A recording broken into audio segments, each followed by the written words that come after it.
Bonjour tout le monde. Je suis très contente d'être là ce matin.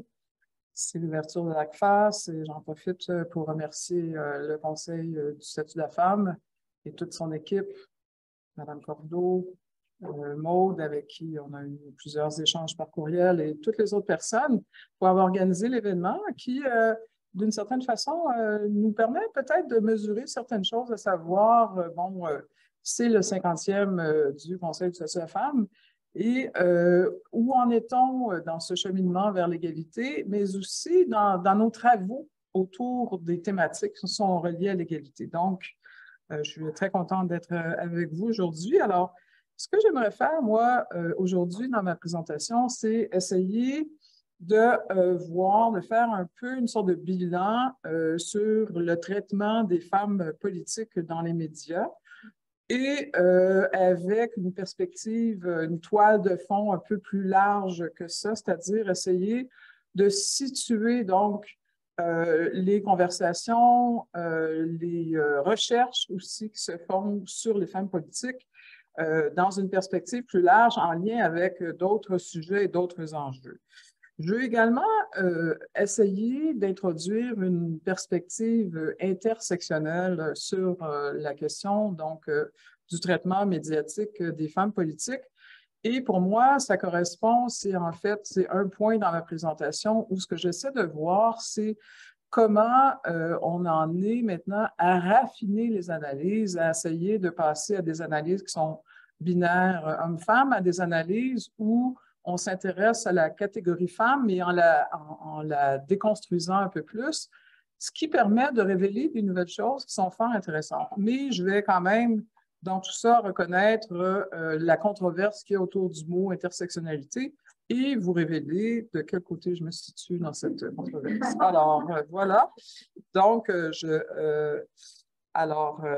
comme je voulais expliquer, ce que je vais faire dans cette présentation, c'est parler d'analyse intersectionnelle, aussi essayer de comprendre quelles sont les implications de cette diversification des profils de femmes politiques et essayer de voir qu'est-ce qu'il y a en termes de contenu dans ces nouvelles analyses qui portent pas seulement sur les femmes politiques, mais plus précisément sur les représentations médiatiques des femmes politiques et des personnes de la diversité. Donc, je vais parler brièvement de plusieurs projets de recherche, entre autres un projet auquel j'ai été associée avec la professeure Anne-Marie Gingras du département de sciences politiques de l'UQAM, où on a fait un repérage de toute la littérature qui portait donc sur le traitement médiatique des femmes politiques.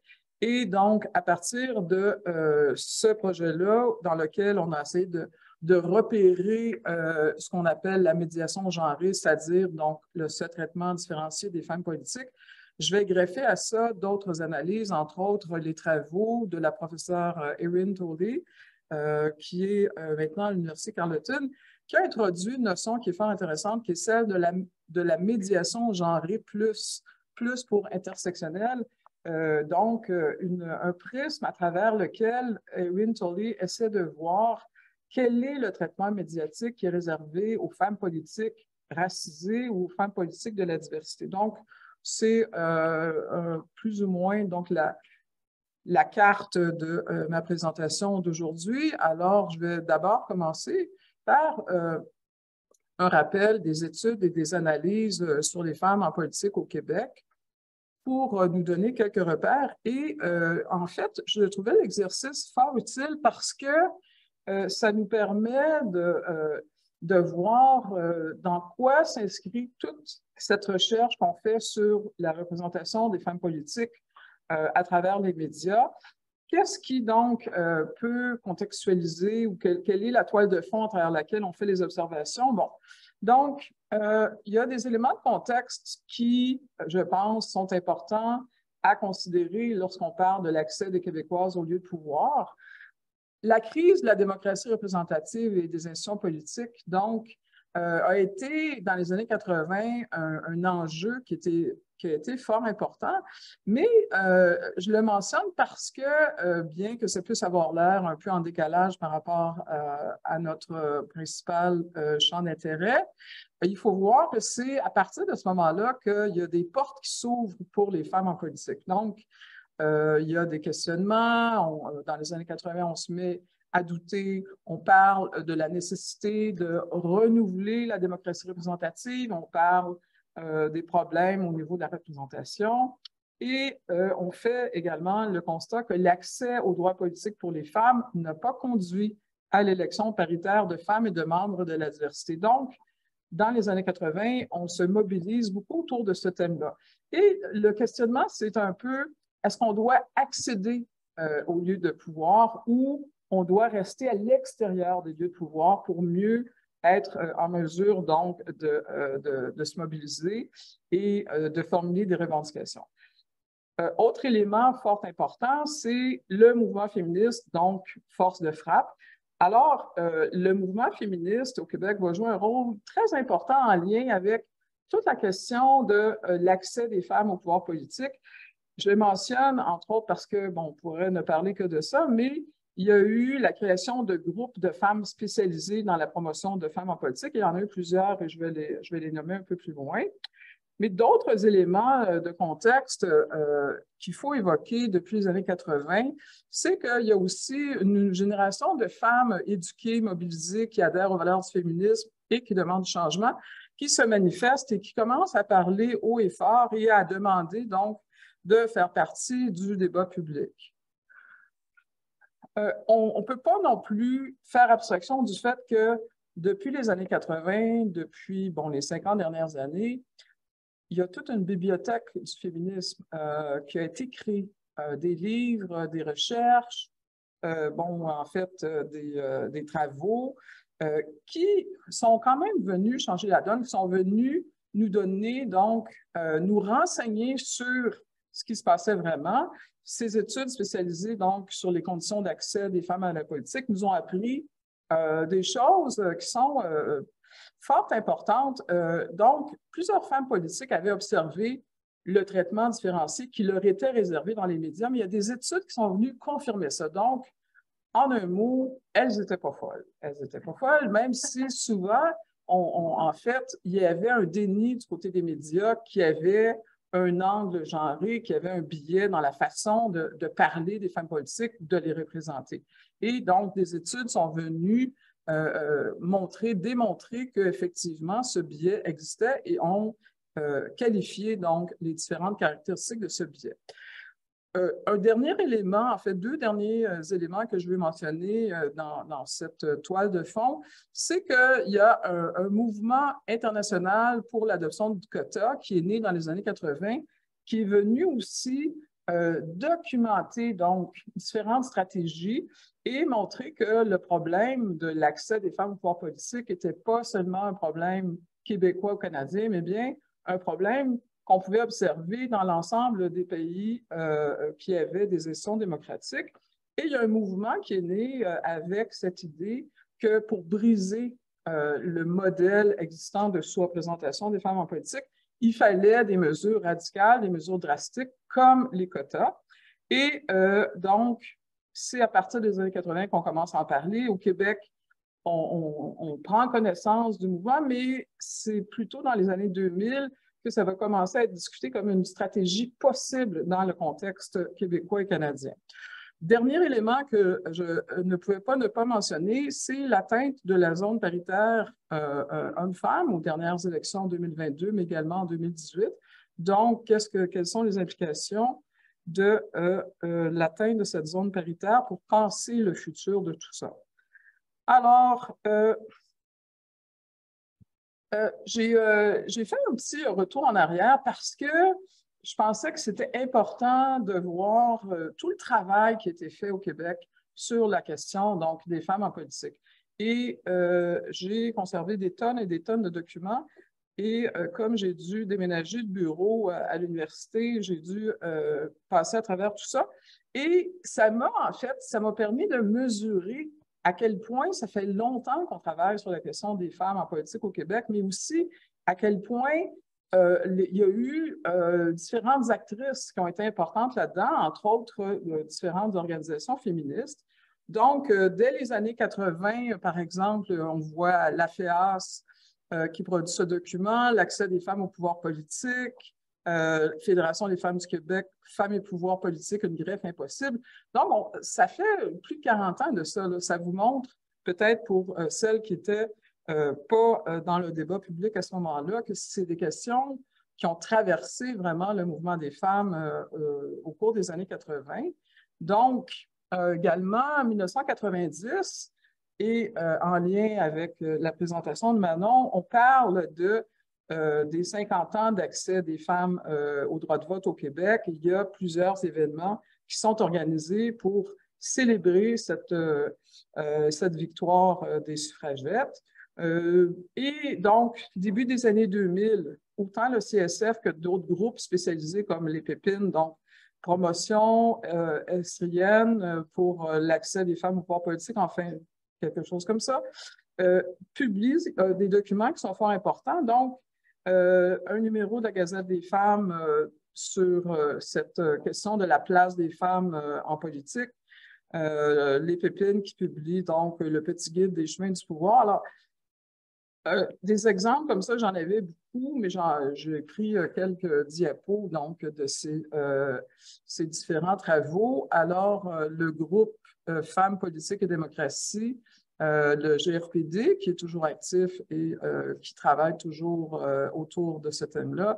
Également, le collectif Féminisme et Démocratie publie donc, pour ce qui est du GFPD, ce petit document, donc, les filles et les carrières folles de la politique, qui essaie de faire la promotion donc, de l'investissement politique pour les jeunes femmes, le collectif Féminisme et Démocratie, qui fait toute une réflexion sur comment utiliser les débats autour de la réforme du mode de scrutin qui se tiennent à ce moment-là, autour des années 2004, pour arriver avec donc des revendications pour permettre l'élection d'un plus grand nombre de femmes.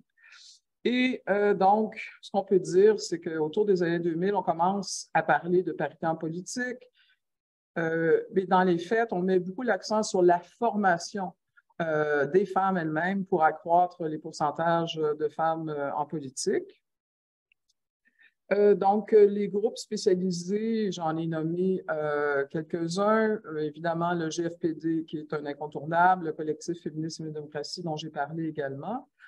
Et tout ça m'amène donc aux années 2010 où là, je commence à travailler avec ma collègue Anne-Marie Gingras sur la question donc de la médiation genrée autour comment définir la médiation genrée. En fait, il s'agit donc d'une notion qui a été développée par des politologues américaines pour décrire un phénomène qui est celui de la représentation différenciée des hommes et des femmes politiques dans les médias. Et je mets ça en lien avec quelque chose qui est plus large, qui est l'arrivée de nouveaux questionnements de recherche sur les profils des élus en politique. Donc, à partir des années 2010, il y a déjà tout un bagage de connaissances qui est accumulé, qui est diffusé. On a bien identifié les obstacles que les femmes rencontrent pour accéder à la politique, mais les analyses sont genrées, mais n'introduisent pas d'autres caractéristiques que le genre pour donc ce qui est de ce qu'on essaie de faire ressortir. Donc, la médiation genrée, elle arrive dans ce contexte-là. Donc, on essaie de comprendre un peu plus quels sont les biais que les médias ont envers les femmes politiques. Et donc, c'est une thèse selon laquelle les femmes politiques font face à un univers politique masculin qui est souvent misogyne. Mais plus précisément, pour ce qui est donc de ce biais dans les médias, ce qu'on essaie de mettre de l'avant dans l'analyse à partir du concept de médiation genrée, c'est que les médias envoient des messages mixtes au sujet des femmes politiques, des messages parfois positifs, mais souvent négatifs.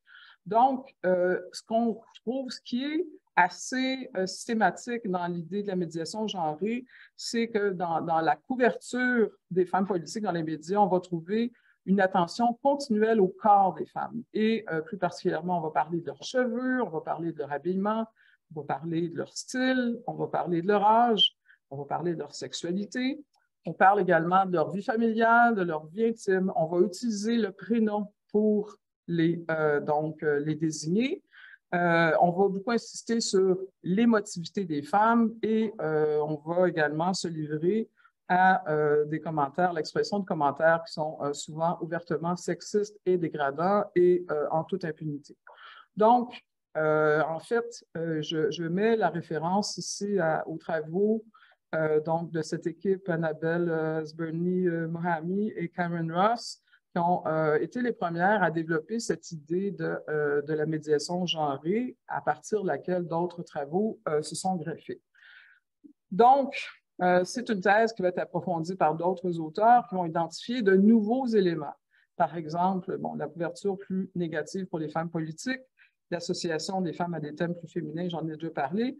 Et en fait, c'est assez facile de percevoir ce biais envers les femmes politiques si on regarde les caricatures dans les journaux, parce que c'est de la communication instantanée. Donc, j'ai un petit nombre de caricatures qui, pour moi, expriment très bien cette idée de la médiation genrée. Donc, ici, Martine Ouellette, anciennement femme politique québécoise, qui est représentée évidemment dans une représentation qui est hyper sexualisée, qui lui enlève toute crédibilité et je pense que ça confirme bien cette idée du corps des femmes comme étant souvent utilisée pour les décrire ou pour les personnifier.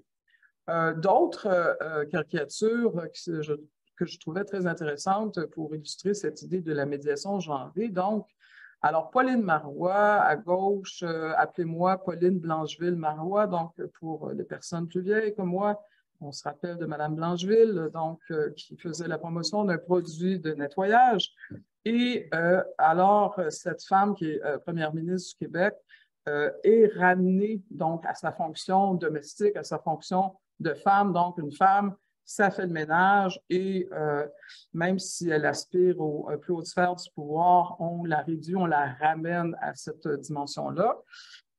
Également, une caricature à droite, peut-être un peu plus subtile, donc de Dominique Anglade, où elle fait du limbo. Et là, en fait, on peut voir un double discours. C'est à la fois, donc, Dominique Anglade femme, mais également un rappel du fait que Dominique Anglade est une femme racisée, le limbo étant donc une danse qui nous vient des Caraïbes.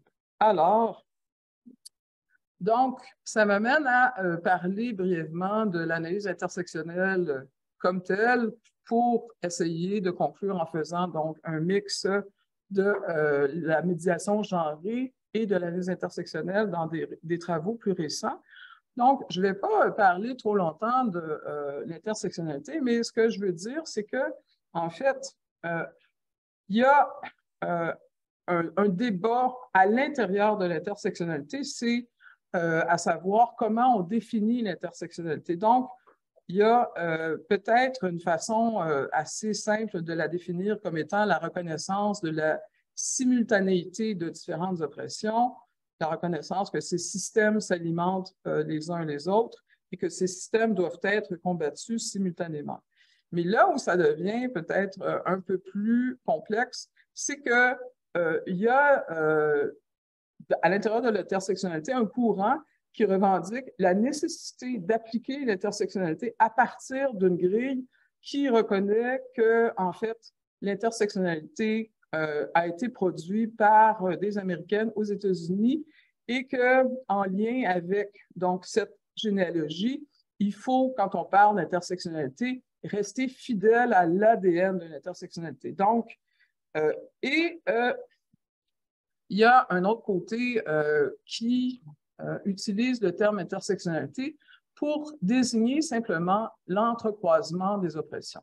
Donc, moi, dans le cadre de ma recherche, j'adhère à cette idée qu'on peut utiliser le terme intersectionnalité sans adhérer entièrement à sa généalogie, qu'on peut l'utiliser pour désigner cette idée d'entrecroisement des oppressions.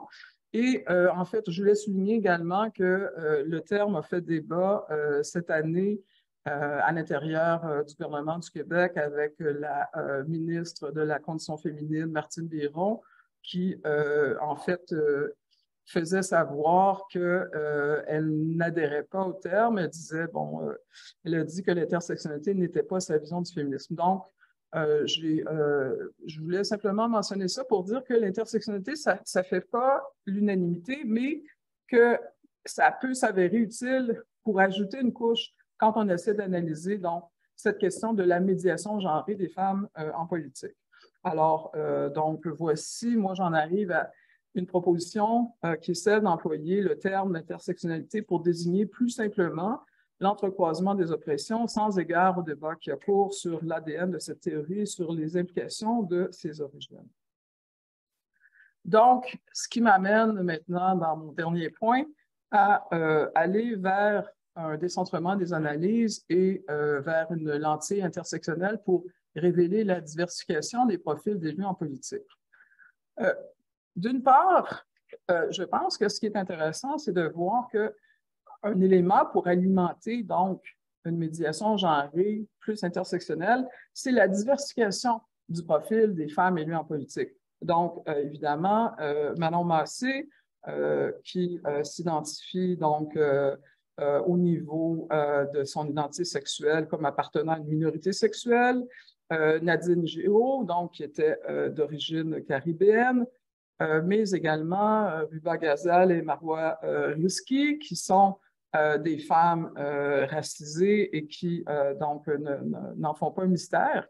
Alors, je voulais mettre leurs photos simplement pour illustrer cette idée que le profil des élus, femmes et hommes, se diversifie, ce qui nécessite donc que l'analyse porte attention aux caractéristiques de ces personnes qui apportent de la diversité en politique.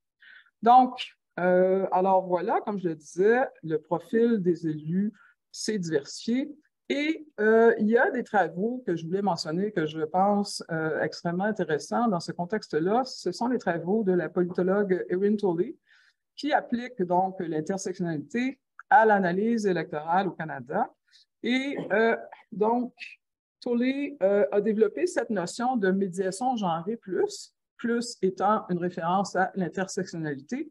Et dans son analyse terrain, donc des candidatures de femmes politiques au fédéral au Canada, elle a bien montré qu'il y a des cadrages racialisés qui sont appliqués dans les médias aux femmes politiques qui proviennent de minorités visibles.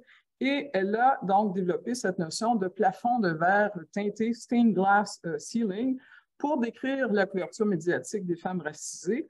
Et donc, quelles sont les caractéristiques de cette médiation genrée plus? Moindre visibilité, donc, pour les candidatures de femmes racisées, moindre potentiel de succès, c'est-à-dire qu'on les décrit comme ayant peu de chances de se faire élire, parce qu'il y a beaucoup de questionnements au sujet de leur expertise. Et donc, ce qu'elle développe comme analyse, c'est que donc, il y a des discours genrés et racialisés qui vont être caractéristiques de l'angle que les médias choisissent pour parler donc des femmes politiques racisées. Elle dit « La race fournit un angle à partir duquel les histoires sur les femmes en politique sont racontées. Il en résulte une couverture médiatique qui est différenciée selon leur race. » Et donc, par rapport à ça, elle dit « La couverture médiatique qu'on réserve aux femmes des minorités visibles est cadrée à partir d'assertions stéréotypiques au sujet de leur profil sociodémographique, de leur viabilité, de leur expertise sur les politiques. » Et également, ce qu'elle dit, ce qui est très intéressant, c'est que elle dit que très souvent, on va utiliser une photo quand on parle d'une candidate racisée pour ne pas avoir à parler donc de l'élément racial dans le texte, tout en y faisant une référence subtile. Et elle a vraiment montré que c'était récurrent. Et je vais conclure en citant la dernière étude de Tolley qu'elle a publiée en 2022. Donc, la conclusion à laquelle elle en arrive, c'est que, en fait, oui, on peut constater qu'il y a eu des efforts qui ont été faits pour recruter davantage de femmes en politique, mais le bilan qu'elle fait, elle dit les efforts des partis politiques sur la diversité ont surtout bénéficié aux femmes blanches et plus d'emphase doit être mise sur les trajectoires électorales des femmes et des hommes racisés. Je vais conclure juste en mentionnant donc l'élection d'une première femme autochtone à l'Assemblée nationale, donc à la dernière élection en 2022, Catherine Champagne-Jourdain. Donc, je pense qu'il faut travailler en ce sens. Alors, on me fait signe que mon temps est écoulé. Alors, je vous remercie et ça me fera plaisir de répondre à vos questions.